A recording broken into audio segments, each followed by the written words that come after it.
आंबा लोणचे निर्मितीने बदललेले आयुष्य। जेवणाच्या डब्यातील लोणचं बचत गटाच्या महिलांनी सहज खाल्ले आणि त्या लोणचाची वाहवा झाली। हे लोणचं तयार केलं होतं रेखाताई यांच्या आईने। प्रेमापोटी परत आईने त्या महिलांच्या मागणीनुसार लोणचं बनवून दिलं आणि या लोणचाची मागणी वाढायला लागली। गाव गदाना, तालुका खुलताबाद, जिल्हा छत्रपती संभाजीनगर हा प्रवास आहे रेखाताई प्रभाकर चव्हाण यांचा। आपलं घरदार सांभाळत रेखाताई बचत गट सुद्धा सांभाळत होत्या, परंतु खरी चालना ही कोरोना काळात मिळाली। सर्व व्यवसाय हे बंद झाले होते। रेखाताई जेव्हा बचत गटाच्या काम करायच्या तेव्हा काहीतरी ग्रह उद्योग करा असं त्या नेहमी सांगायच्या, परंतु आपण सुद्धा काहीतरी व्यवसाय करावा असं त्यांना सतत वाटायचं, परंतु काही सुचत नव्हतं।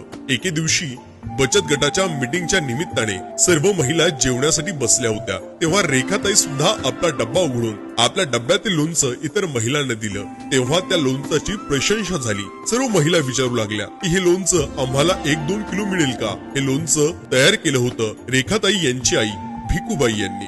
महिलांच्या मागणीनुसार आईने परत लोणचं बनवून दिलं। हे लोणचं महिलांच्या घरातील प्रत्येक सदस्याला आवडू लागलं, पाहुण्यांना आवडू लागलं आणि लोणचाची मागणी वाढू लागली। काही दिवसानंतर दिल्लीवरून मंजिरी शर्मा या काही प्रकल्पाच्या कामानिमित्त गदाना या गावात आल्या होत्या। त्यांनी रेखाताई यांना लोणचाचे सॅम्पल करून मागितले आणि त्यांच्या विविध नातेवाईकांना दिले। हे लोणचं त्यांच्या नातेवाईकांना एवढं आवडलं की मंजिरी शर्मा यांच्याकडून 20 किलो लोणचाची मागणी झाली। हे 20 किलो लोणचं रेखाताई यांच्या आईला बनवणं न शक्य नव्हतं, त्यामुळे रेखाताईंनी आपल्या आईकडून सर्व काही शिकून घेतलं। आंब्याची निवड कशी करावी, लोणचामध्ये कोणत्या घटकाचा किती प्रमाणात वापर करावा, अशी सर्व लोणचाची माहिती करून छोट्या मोठ्या निर्मिती उद्योगाची सुरुवात झाली। 5 किलो सुरुवात झालेला हा उद्योग आता 400 क्विंटल पर्यंत आला आहे। रेखाताईचे पती प्रभाकर ही शेती बरोबर लोणचाचं व्यवस्थापनाची जबाबदारी सुद्धा सांभाळतात। हे लोणचं संपूर्ण महाराष्ट्रात प्रसिद्ध झालं असून प्रत्येक घराघरामध्ये या लोणचाची टेस्ट आहे। आपण टेस्ट केलीत का?